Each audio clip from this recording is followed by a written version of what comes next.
Salut les devins, c'est Saikyo. Énormément de hype aujourd'hui parce que le nouveau magazine V-Jump du mois est en train de leaker sur internet, c'est-à-dire d'avoir des scans et tout ça un petit peu partout.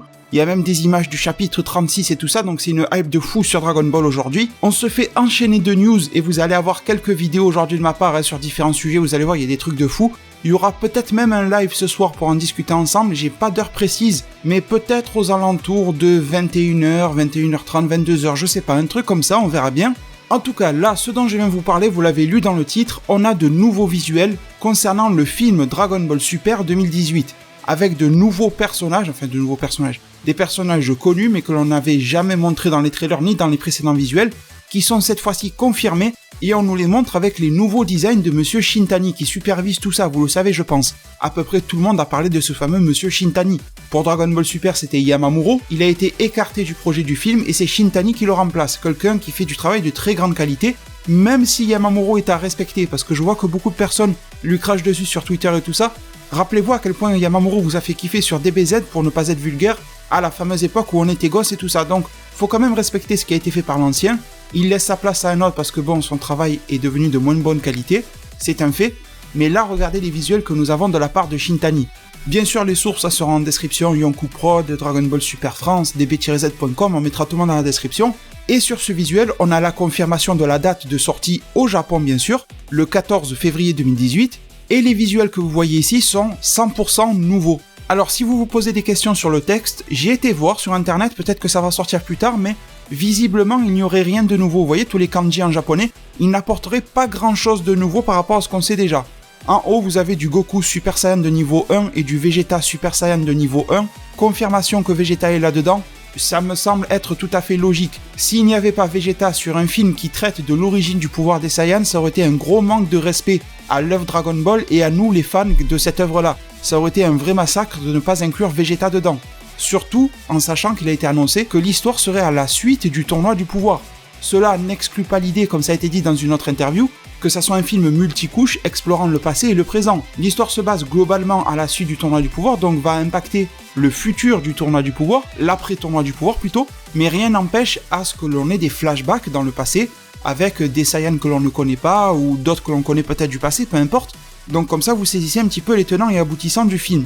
Sur ces designs en haut de Goku et Vegeta, et même de tous les designs que vous voyez sur la page, je suis extrêmement satisfait. Alors ok, il faudra les voir en animation, en mouvement, voir ce que ça donne une fois qu'ils bougent, parce que c'est quand même là la grosse difficulté. C'est plus facile de faire un dessin fixe que de faire un trailer, une vidéo, mais c'est extrêmement rassurant et positif pour moi, parce que là, ces visuels-là, bien que légèrement différents parce que ça reste du Shintani, eh bien ils sont quand même vachement Toriyama-esque, je trouve. En particulier le Goku, il me rappelle énormément le Goku que l'on avait dans l'arc Cyborg au début face à C19. Et je ne sais pas si c'est pour faire un petit peu hommage à cette période-là de DBZ ou quoi que ce soit, mais en tout cas je trouve qu'on est vraiment dedans. Et si le film prend cette direction-là et l'améliore, parce que certains vont être pessimistes et me dire non, ils n'ont pas le temps d'améliorer. Regardez, comparez le trailer que l'on vient d'avoir du film avec Goku, que beaucoup disaient que Goku avait la tête de Luffy de One Piece dans le trailer du film. Bon, moi j'étais pas trop d'accord, mais beaucoup disaient ça. Là, vous pouvez pas me dire que ce Goku a une tête de Luffy, c'est impossible. Il a une tête de Goku. Donc super satisfait à ce niveau-là, le Vegeta à côté, il est super classe. Son armure qui est beaucoup plus grisâtre, vous voyez. Donc c'est un choix artistique que je respecte et que j'aime, voilà, pas mal, ça rend plutôt bien. Sur Vegeta, je trouve que tout est parfait, mis à part peut-être les yeux un petit peu plus arrondis. Mais rappelons-nous d'une chose, c'est que le style de Akira Toriyama lui-même a évolué avec le temps, et que maintenant Toriyama dessine ses personnages plus comme vous le voyez avec Vegeta, plus que comme il pouvait l'être dans le tournoi du pouvoir, ou plus que comme il pouvait l'être à l'époque de l'arc Cyborg, donc c'est un petit peu bizarre, parce qu'on a un Goku très respectueux je trouve, du style Toriyama de l'époque arc Cyborg, mais on a un Vegeta qui est très respectueux du style de Toriyama maintenant. Je vais essayer de vous trouver des images pour illustrer ce que je dis. Pour moi le style récent de Toriyama c'est un petit peu le style façon... Comment dire ? On va dire que son style à Toriyama, d'après moi en tout cas, a commencé à évoluer depuis son spin-off Neko Majin Z, j'en ai parlé il y a pas longtemps en vidéo. Déjà un petit peu les designs commençaient à s'affiner, à se gaminiser un petit peu, en bien ou en mal pour certains, mais ça a changé. Voilà, on peut rien y faire. Et là, ces derniers temps, quand Toriyama fait des dessins, ils sont encore plus comme ça, limite plus juvéniles. Et je pense que cet aspect juvénile, vous le remarquez bien en bas sur le Goku en forme de base. Il a l'air d'être vachement jeune, mais ça ne veut pas forcément dire que c'est un Goku du passé, d'ailleurs il n'a pas le bâton dans le dos. Petite théorie, il se pourrait que l'on ait des flashbacks ou des choses comme ça, une exploration de différentes époques, Voyage temporel, j'y crois pas trop, parce que le voyage temporel, ça crée des timelines. Et je pense que la leçon a été apprise depuis l'arc Trunks, que les voyages temporels, ça crée plus de problèmes que ça n'en résout. Mais des flashbacks ou des choses comme ça peut être envisageable. Donc ça serait drôle, pour une raison, je ne sais pas, X ou Y, d'aller visiter le passé pour voir Goku à l'époque jeune. Peut-être que quelqu'un veut s'en prendre à Goku de l'époque jeune pour le massacrer, et que le Goku actuel va devoir aller se sauver lui-même, un petit peu comme Retour vers le futur, mais en faisant en sorte que ça n'affecte pas les éléments du passé. Ça serait plutôt intéressant, gardez ça en tête, ce qui expliquerait pourquoi on aurait un Goku une fois avec le bâton, parce que le bâton magique il a abandonné il y a quand même un petit moment, le New Obo, et des fois comme ici, sans le bâton. On a, un visuel sur Vegeta. Vegeta a l'air d'être pas mal dans l'action, et ça c'est pas pour me déplaire, parce que vous voyez bien en haut Vegeta qui est en mode, il tend sa main, c'est pas forcément un Big Bang, parce qu'il a les doigts écartés. Vous voyez, c'est plus une vague de kick qu'un Big Bang, mais en bas il fait la même chose, il a encore l'attaque avec la main relevée et les doigts écartés. On voit pas bien, même en zoomant, je vais essayer de vous mettre des screenshots où je zoome, histoire d'améliorer un petit peu la visibilité, on voit pas grand chose. Mais on sent vraiment, dans les postures, etc., je me retrouve dans début de l'arc Cyborg, je m'y retrouve énormément, plus que dans DBS. Et je finis une phrase que j'ai commencé tout à l'heure et j'ai oublié de la terminer, si le film va dans cette direction-là, et qu'il l'améliore, parce que entre le premier trailer et ici, il y a une amélioration de fou, et si entre là, aujourd'hui, et le mois prochain scan du V-Jump, et jusqu'au film en décembre, ça s'améliore, que l'on reste dans ce style-là, plutôt Dragon Ball Z-esque en prenant des acquis du style Toriyama 2018, et que Dragon Ball Super revient en animé un jour, ça va tout défoncer. Clairement, en termes visuels, je parle pas d'histoire, ça je peux pas savoir, mais visuellement, la série Dragon Ball Super que vous avez connue récemment risque d'être juste un souvenir, bon ou mauvais souvenir pour certains, parce que quand même il y a eu de bonnes phases d'animation, mais ça risque de se transformer en souvenir que l'on ne va plus jamais vouloir déterrer, parce que la suite va être superbe. Bien sûr, sur ces visuels-là, on n'a pas déjà la confirmation de Gohan. Ça fait un petit peu peur de ne pas voir Gohan être affiché à ce stade-là de la promotion du film, c'est vrai, je suis d'accord. Quel choix va être pris pour Gohan, je n'en sais strictement rien, retour aux études ou combattant un petit peu comme dans le tournoi du pouvoir. Si le film pouvait lui donner un combat sympa, qui nous fait oublier sa piètre prestation du tournoi du pouvoir, alors piètre prestation, c'est plutôt sa piètre sortie, parce que dans le tournoi, Gohan, je sais, si vous prenez un petit papier, vous faites les calculs, Gohan a été efficace pour l'univers 7, mais en termes de mise en scène, il a été dégueulasse. On peut pas le dire autrement. Piccolo, en termes de mise en scène, il a été dégueulasse aussi, comment il nous a été présenté à l'écran. Donc j'espère que Gohan et Piccolo, qui nous est montré et révélé ici, vont assurer pour le film, sans forcément avoir la bataille la plus épique du film, mais quelque chose de sympa. Au niveau des visuels de Piccolo, je peux pas trop m'exprimer parce qu'il a juste la petite case en bas. Quand on zoome, c'est vachement flou. Ça me rappelle un petit peu le Piccolo de l'arc-bout. On va dire ça comme ça. Mais un petit peu Dragon Ball Super avec la façon de le dessiner, la cape qui se relève. Voilà, j'ai pas grand chose de plus à en dire, mais je suis très content qu'on fasse la promotion de Piccolo à ce stade-là. D'ailleurs, pourquoi est-ce que l'on nous parle de Piccolo maintenant ? Ça pourrait être intéressant aussi l'introduction de Namek. Enfin, l'introduction, la mise en avant de la planète Namek. Univers 7 ou 6, j'en sais rien, mais ça serait intéressant parce que rappelez-vous de l'interview de Toriyama, l'âme de Yamoshi a continué à errer pour devenir Super Saiyan God et trouver 5 autres camarades pour faire le rituel, et pendant que son âme errait à Yamoshi, ce fameux Saiyan, il a rencontré le doyen des Namek, vous savez, le vieux doyen des Namek, avec lequel il a sympathisé, et s'étant lié d'amitié avec lui, eh bien l'histoire de Yamoshi a été consignée dans le livre des légendes Namek. Donc une légende Saiyan est consignée dans le livre des Namek. Piccolo est un Namek. Est-ce que ce n'est pas un message pour nous dire qu'il va y avoir un bon lien si on prend l'interview, on prend cette image avec Namek pour retrouver ce livre des légendes et partir un petit peu sur la trace de Yamoshi, un petit peu comme des fouilles archéologiques Saiyan, ce qui serait vraiment terrible parce que ça pourrait impliquer aussi l'univers 6. L'univers 6, on a vu Saonero et Pirina. Saonero et Pirina sont des Namek. Qu'est-ce qui a bien pu se passer par là-bas? Je n'en sais rien, mais ça pourrait être intéressant aussi.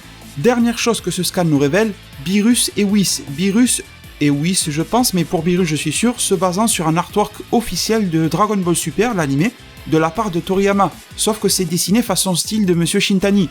C'est forcément réussi. C'est juste réussi. Le Whis au niveau du visage, un petit peu juvénile, je trouve, mais je le trouve super réussi. En tout cas, les vêtements et tout sont classe. Et la confirmation de ces personnages-là ne veut pas dire qu'ils vont combattre, hein, vous savez.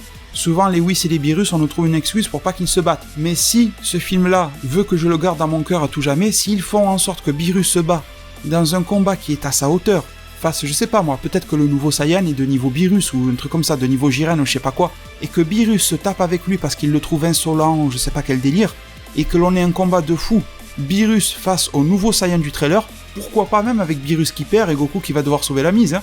Ça se peut, maintenant les Akaishin sont en train de se faire dépasser, donc pourquoi pas. D'ailleurs, écoutez ce que je vais dire et gardez-le en tête aussi, c'est que si on part de cette optique, où pour une fois, Beerus va se battre, même si je vous le dis, de base, j'y crois pas trop, parce que par expérience, Beerus, il y a toujours un moyen, une petite entourloupe pour qu'il se batte pas. Mais imaginons, on va rentrer dans le délire. Beerus se bat contre le Saiyan, il perd. À quoi est-ce que ça sert? Qu'est-ce que ça propose scénaristiquement parlant, vous allez me dire? Eh bien, une chose importante. Déjà la transition entre les dieux de la destruction se font dépasser par les mortels et les mortels prennent un petit peu le relais. Donc même, on peut envisager une nouvelle génération de Hakaishin à venir, comme par exemple Toppo Univers 11. Mais surtout, un bon tremplin pour la maîtrise de l'Ultra Instinct définitive. Parce que fin d'épisode 131, Goku dit bien à Vegeta que l'Ultra Instinct n'est pas accessible à volonté, il ne peut pas y retourner quand il veut. Donc en gros, c'est venu dans un moment très critique du tournoi du pouvoir, un moment où Goku avait ses déclencheurs et je sais pas quoi, il brisait sa coquille, mais cette fameuse coquille, il n'arrive pas à la repercer ou je sais pas quoi, à volonté. Est-ce que justement, le fait d'avoir le Hakaishin qui est dépassé, je pense pas, encore une fois, que le film ira dans cette direction-là, mais bon, suivez-moi quand même, ça ne pourrait pas être justement la meilleure opportunité possible pour que Goku soit dos au mur et qu'il soit forcé, qu'il le veuille ou pas, de maîtriser, ou en tout cas, de pouvoir réutiliser l'Ultra Instinct aux cheveux blancs autant de fois qu'il le veut. Parce qu'il aura forcément besoin de ça pour se taper contre le Saiyan ennemi contre lui, étant donné qu'il a défoncé un gars du niveau Beerus. Ce qui pourrait marquer l'avènement de la maîtrise et de l'accessibilité à l'Ultra Instinct, et ça ouvrirait des portes pour un prochain film ou pour une prochaine série DBS, donc ça marquerait une étape quand même, et ça serait intelligent scénaristiquement parce que ça évite de fourguer une nouvelle transformation à Goku. Vous avez bien vu que la fin de DBS ne lui a pas donné la transformation de l'Ultra Instinct ou la technique ou comme vous voulez. Et comme Dragon Ball c'est souvent de la surenchère depuis DBZ et DBS, eh bien pour éviter de s'emmerder à lui donner une nouvelle transformation, on le fait stagner avec la transformation actuelle, on le fait galérer dans DBS, et on fait en sorte qu'il la débloque à volonté dans le film, comme ça, on a fait progresser Goku sans lui donner de nouvelles transformations. Et je trouve que là, ça serait très finement écrit. Et pour justifier le fait qu'il en arrive là, Beerus est dépassé. Ça peut être sympa, même si ça serait un petit peu déstabilisant de voir Beerus perdre, parce que c'est le dieu de la destruction, machin. Mais bon, les dieux de la destruction se font dépasser de plus en plus. Et je donnerais pas cher de la peau d'un Sidra face à un Goku, tu vois, donc pourquoi pas voir un Beerus être dépassé, tôt ou tard. Je sais que certains d'entre vous pensent que Beerus est déjà dépassé, j'en suis pas si certain que ça, c'est un sujet à débat, mais je pense que là où Beerus sera dépassé, c'est vraiment quand je me dirais, bon putain, là il peut plus rien faire, pas là où il y a débat. Je pense que vous m'avez compris. Whis, ne vous attendez pas à le voir combattre, je pense pas qu'on y soit encore là. Il se peut qu'il y ait une petite action du genre, il est sur le point de tuer Beerus et Whis tend le poing, il bloque le coup du Saiyan et il se barre avec Beerus, tu vois, pour le soigner. Mais pas plus, et j'imagine pas grand chose de plus que ça. Je parlais d'Ultra Instinct, oui, vous êtes... je pense que vous posez la question, y aura-t-il l'Ultra Instinct dans le film ou pas? Ça m'a l'air logique que oui, étant donné que c'est la suite de Dragon Ball Super et du tournoi du pouvoir, étant donné que l'interview du mois dernier nous avait confirmé sur le site officiel dragonball.news ou Dragon Ball The Movie, je sais plus sur quel site officiel, bref, ça revient au même, qu'il y aurait des combats autant voire plus épiques que la fin du tournoi du pouvoir DBS. Alors, un combat peut être épique même entre Piccolo et Krillin, tout dépend de la mise en scène, le storyboard, la narration, tout ça, ok. Mais je pense que la manière dont ça a été dit, c'était un petit peu pour induire que des pouvoirs similaires, voire supérieurs à ceux du tournoi du pouvoir, vont être impliqués dans le film. Donc je pense que oui, l'Ultra Instinct devrait y avoir son retour, et je viens même de vous faire une petite prédiction sur comment l'Ultra Instinct pourrait être maîtrisé. Donc pour moi, ça ne fait pas grand doute qu'il y soit. Ensuite, qu'est-ce que j'ai à vous dire? Est-ce que les autres univers seront impliqués? On n'en sait rien du tout. Ça serait cool de revoir Jiren combattre, mais ça m'a l'air un petit peu compliqué. Faut pas non plus mettre 36 000 choses dans un film qui est censé traiter des Saiyans. Parce que si on te met les Saiyans du présent, du passé, de différents univers, qu'on fait un lien avec les Namek, qu'on ramène des vieux Saiyans dont on sait pas trop d'où, qu'on implique Beerus et Whis, si en plus derrière il faut te mettre les autres univers et Jiren et tout ça, ça va être compliqué pour un film de environ 1h30, 2h, 2h30, je ne sais pas encore. Donc les devins, je pense avoir tout dit par rapport à ces visuels-là, j'espère que vous êtes tout autant hypés que moi, bien sûr vivement le nouveau trailer. Je me dis que peut-être dans le prochain V-Jump là, du mois prochain, dans un mois pile tout simplement, on pourrait avoir des révélations sur les méchants, les Saiyans ou quelque chose comme ça, plutôt que la team des héros. Pourquoi pas? On sera mi-mois de juin, pourquoi pas, ça me semble être assez équilibré, ou alors peut-être dans 2 mois, un truc comme ça. Je pense qu'on ne va pas tarder à nous révéler un petit peu l'autre côté des choses, de la force, pour parler en langage Star Wars. En tout cas, super content, il y a une autre news Dragon Ball qui arrive sur ma chaîne YouTube, peut-être qu'elle est déjà sortie, je sais pas trop comment je vais m'organiser, qui arrive en tout cas, abonnez-vous. Ça aidera à être informé de tout ce qui se passe avec la fameuse petite cloche. N'hésitez pas à naviguer ma chaîne parce que je sais que les notifications bug. Souvent vous passez à côté de sujets, de news importantes. Et du coup c'est problématique pour vous et moi, on va pas se le cacher. Moi parce que ça me fait des vues en moins et vous parce que vous passez à côté de l'info. Donc autant rendre service à tout le monde. Je sais que c'est chiant d'avoir à naviguer que les notifications bug. Mais malheureusement je pense que YouTube font de leur mieux même si ça traîne en longueur. J'en suis désolé même si c'est pas de ma faute directement. Je vous remercie énormément pour tout le soutien que vous apporterez à cette vidéo-là. Vous savez que vos fameux likes sont précieux à mes yeux et pour ma chaîne YouTube. C'est juste vital. Prenez tous super bien soin de votre futur et à plus pour de prochains arts divinatoires.